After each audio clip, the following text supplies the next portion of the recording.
Bonjour à tous, bienvenue sur la chaîne Laslas Family. Donc aujourd'hui je vais vous faire une vidéo pour vous montrer la suite de mes arbres, le suivi quoi. Donc on peut commencer par le bissap, parce qu'il est très très beau. Ça j'avais jamais fait, j'avais jamais mis cette plante à... J'avais jamais planté cette plante, et regardez comme elle est. Les belles, je sais pas qu'on appelle ça, c'est des grappes, des gousses, non c'est des fleurs d'hibiscus. Allez, ça elles sont très belles. Moi je ne suis pas occupé beaucoup et c'est bien développé. On avait fait un bon trou quand même de 40 cm de profondeur. Bon, ça s'est bien développé. Celui-là, c'est son frère. Donc il penche un peu parce qu'il y en a eu des grosses rafales de vent. Et malheureusement aussi, il avait un deuxième pied. Et en désherbant, je l'ai coupé. Donc j'étais énervé contre moi-même. Donc on a les papayers qui se développent bien aussi. Donc là, c'est les papayes solo. Hein. Donc on attend qu'elles jaunissent un peu pour pouvoir les récolter. Donc on en a deux comme ça. Voilà, on a les citronnelles pareil, qui sont par ici. Donc bon là c'est un sol très très argileux. Hein. Alors quand il n'y a pas de pluie, c'est vraiment sec. Vraiment. Donc au début elles ont eu du mal, mais là elles se sont bien adaptées au sol. Donc ça aussi c'est pas mal. Donc par la suite on essaiera de sécher tout ça. Comme on rentre dans la saison sèche là. On va essayer de sécher tout ça et de l'emballer. Donc on va passer maintenant au campétier. Mais avant, bon, il y a les papyrus. Ça aussi c'est une plante que je connaissais pas. Moi je connaissais ce que c'était le papyrus, mais je n'avais jamais vu. Et en fait, la particularité de cette plante, c'est qu'elle se plante à l'envers. C'est-à-dire que tu vas couper ici par exemple, et tu vas prendre, c'est ça que tu vas enterrer. Et après ça te donne les fleurs comme ça. Donc franchement c'est une belle plante, hein. Le papyrus. Donc là on a planté du roku. On attend qu'il grandisse. Bon, je l'ai laissé longtemps dans les pots. Donc voilà, j'avais un peu la flemme de le planter. J'étais un peu trop fatigué. Donc je l'ai laissé un peu longtemps dans des pots comme ça là. Les bidons qu'on a coupés en deux. Donc là on a planté de l'aubergine. Ça c'est pour la famille. Avec des tomates aussi. Donc voilà. Ensuite on a les bananiers. Avant d'arriver au campétier c'est long. Hein. On a les bananiers qu'on a mis. On a mis ça quand? On a mis ça en juin. Hein. En juin. Bon, il y en avait quelques-uns déjà sur le terrain. Qu'on a été chercher au fond là-bas. Là. Et il y a un pépiniériste qui nous a livré ces plants là. Donc c'est la banane plantain. Donc voilà le campétier que vous avez parlé pour sécuriser votre parcelle. Oups là. Donc voilà. Hein. On a mis ça quand? On a mis ça en juin. Ouais, en juin aussi. C'est le pépiniériste qui est venu nous les installer avec ces éléments comme ils disent ici là. Il est venu avec 3 personnes et ils ont fait ça. Donc voilà. Donc là on vient de les désherber.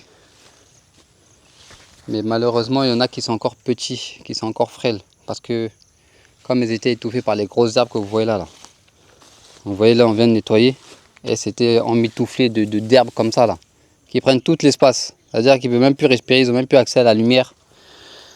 Donc c'est pour ça qu'ils ont la croissance a ralenti un petit peu. Mais il y en a ils sont bien. Il y en a qui s'en sont bien sortis. Donc voilà. Hein. Donc je pense que l'année prochaine, là, prochaine saison des pluies, enfin prochaine saison sèche, on aura. Ça va fermer, ça va faire une belle clôture. On pourra déjà voir une belle clôture. Bon, la suite. Allons-y.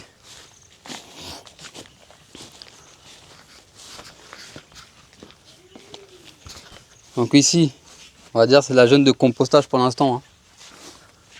Donc tous les bois morts qu'on avait vus sur le terrain, on les a pris, on les a mis là. Et là c'est les feuilles de manguier qui étaient sur l'arbre de manguier. On a tout récolté, on a mis ça ici. Là c'est un peu de terre du terrain qu'on prend ici et là un peu. Et après on fait des mélanges. Hein. On mélange un peu avec les bois morts qui deviennent vraiment presque de la sciure. Ça c'est de la sciure. Mais les bois ils deviennent comme ça quand ils sont frappés par la pluie et le soleil. Donc voilà comment on fait nos pépinières pour l'instant. Donc là, par ici, ça va être la zone de pépinière qu'on a commencé à faire. Donc on a cimenté, on a fait des trous, on a cimenté, on a mis les bois. Mais malheureusement, on a eu plein de pluie. On a eu la pluie qui est tombée fata comme ils disent. Donc c'est beaucoup tombé. Donc là, bon, ça bouge un peu, mais ça va, ça commence à sécher un peu.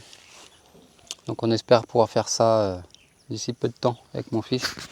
On va mettre les bambous au-dessus et on va mettre, comment ça s'appelle, de la tôle. Ça sera plus simple pour nous. Qu'on voulait faire en paille, mais bon, je me demande si s'il faut que je change tout le temps, ça va me casser la tête. Donc je préfère un truc durable. Donc là c'est la suite de la pépinière là. On a mis des avocats. Donc tous mes arbres fruitiers, moi je vais les mettre dans des bidons comme ça de 25 litres. Comme ça quand la saison des pluies elle arrive, je les mets en terre. Et ils seront déjà bien costauds, ils pourront résister au vent et ils pourront bien se développer par la suite. Donc là, il nous reste encore quelques, comment dire, quelques pieds de corosol où je ne sais même pas où les mettre. Donc pour l'instant ils sont là. On a mis des pieds de moringa aussi. Donc il y a les pieds de mangue. Donc récupérés d'ici et là, parce que comme quand on mangeait les mangues là cette saison, la saison sèche dernière, on jetait comme ça et en marchant on retrouve des pieds qui ont levé. Donc on les prend et on les met en pot tout simplement. Donc là c'est les mangues locales. Hein. Donc voilà, manguier. Donc là on a le plus ancien des corosols. Le plus ancien même de tout le monde. Parce qu'avant de construire ici, avant de tout faire, bon, je vous avais expliqué que j'avais planté le manioc. Et j'en avais profité comme j'avais fait beaucoup de pépinières là. Quand j'étais à Porto, j'ai fait beaucoup de pépinières. J'avais là les arbres. Donc je suis venu, j'ai planté, il n'y a que lui. Il a mis combien? Au moins 100 arbres. Hein. Il n'y a que lui qui est resté. Bon après il faut dire que j'étais pas là pour m'en occuper aussi. Il n'y a que lui qui est resté, il était par là-bas.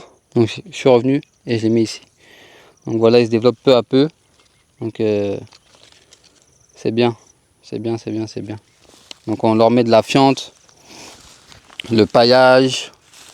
On les laisse se développer aussi tout seuls pour qu'ils prennent le pli du terrain. Pour qu'eux-mêmes ils deviennent costauds par eux-mêmes. Donc regardez par rapport au campétier.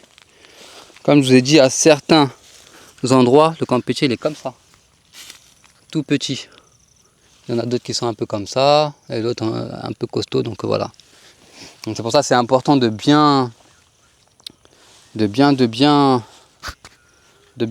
prendre soin, de la nettoyer à temps, de ne pas laisser les arbres pousser. Sinon vous allez prendre du retard si vous voulez votre clôture végétale. Donc là moi j'ai compris. Bon après j'étais un peu dépassé par les événements parce que j'avais aussi beaucoup de choses à faire. Et quand je cherchais aussi des gens pour venir m'aider au village, bon, ils répondaient pas. Hein. Ils me disaient oui, on va venir. Je voyais personne. Et comme j'avais d'autres choses à faire, donc c'est pour ça que ça a pris un peu de retard. Mais bon, maintenant je l'ai vu, je sais, donc j'aurai plus de retard, je vais m'organiser. Donc voilà, on a des bananiers encore. Voilà, des corosols. Là on a un cacaoyer qui se développe très bien, regardez. Très bien, il est magnifique. Donc lui, il se sent très bien sur son terrain, le cacao, là ça marche très bien ici. Là-bas on en a un autre.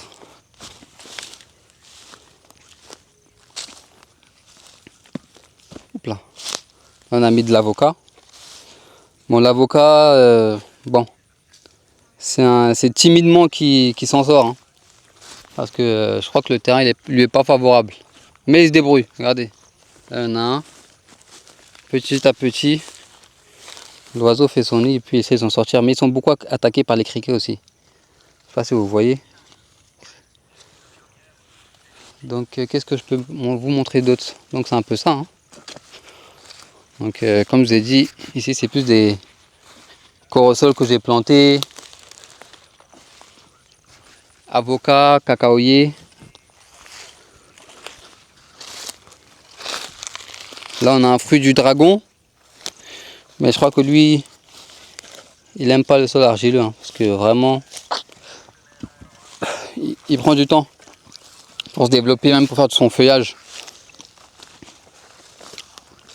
Donc là je vais vous montrer un vrai corosol bien robuste. Regardez ça. Lui il a à peu près les mêmes âges que les autres, mais comme je les avais mis dans les pots de 25 litres avant de venir sur Abomey, c'est-à-dire que c'est déjà bien développé en pot. C'est pour ça ma réflexion, d'où ma réflexion de me dire que je vais planter déjà les arbres dans les pots de 25 litres, comme ça. Je les remets en terre et après il se développe très très bien. Parce que lui il était à peu près à ça, hein, à ce niveau-là. Hein. Quand je l'ai mis en juin, il était à ce niveau-là. Mais il était déjà bien aussi costaud, donc là il est encore plus robuste. C'est ça qui est bien. Donc bananier encore. Donc des bananiers on va en mettre partout. Hein. C'est une belle plante et nous on aime bien les bananes. Encore du roku. Et puis voilà. Hein. Donc là on vient de passer la débroussailleuse dans tout le champ. Donc ça a été un peu de travail, un peu beaucoup de travail, comme c'est une première. Mais ouais. C'est très agréable comme ça. Ah venez. Je tenais à vous dire aussi. Est-ce que vous connaissez cette plante? Tiens, filme bien, qu'ils voient. Le Nîmes. Je ne sais pas si vous connaissez. C'est une plante qui a beaucoup de vertus. C'est une excellente plante pour la santé, qui soigne beaucoup de choses. Et dorénavant, maintenant, je vais vous faire, comme j'ai des connaissances quand même dans les plantes, dans leur composition, dans ce qu'elles apportent à l'organisme, je vous ferai des vidéos. Bon, pas tout le temps, hein, mais je vous ferai quelques petites vidéos. On va parler du bissap, on va parler de l'apport des feuilles de papayer, on va parler de la citronnelle, de tout ce qui m'entoure ici, et d'autres. Donc voilà la petite nouvelle que j'ai à vous faire. Je vous ai pas montré aussi les pieds de... Moi je plante toutes sortes de pieds, hein. Je cherche pas... Parce qu'il y en a qui disent oui non ça sur tel terrain tu peux pas planter cette plante là, etc. etc. Moi je plante tout. Et puis c'est la plante elle-même qui va dire si elle veut rester ou pas. Donc là encore des corosols. Le corosol par contre lui là, il s'adapte très très bien ici. Il n'y a pas de problème. Même bon c'est une plante qui résiste quand même à la sécheresse. Hein. Elle aime bien le soleil. Donc là on a mis du laurier. Bon il est un peu timide. On espère qu'il va se développer encore un peu plus. C'est pas attaqué. Et là nous avons le blé foutou. Donc lui aussi il aime bien cette terre argileuse. Blé foutou qui est le fruit à pain. On a mis 1, 2, ça on les a mis en juillet il me semble. Donc bon ça va, ils se développent bien.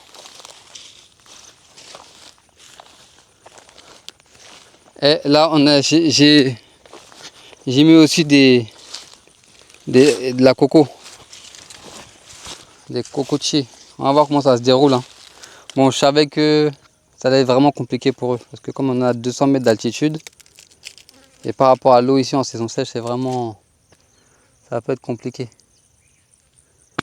Mais bon. Il va nous montrer de quoi il est capable. Et là on a notre forêt de graines, je ne vais pas me tromper, graines de mil. Tout ça là. Donc ça s'est développé tout seul. Hein. Déjà l'année dernière, il y en avait, je crois, 4 ou 5 pieds qui ont donné des graines. Donc les graines sont tombées. Et ça fleurit chaque année. Hein. Là on a aussi un... Voilà.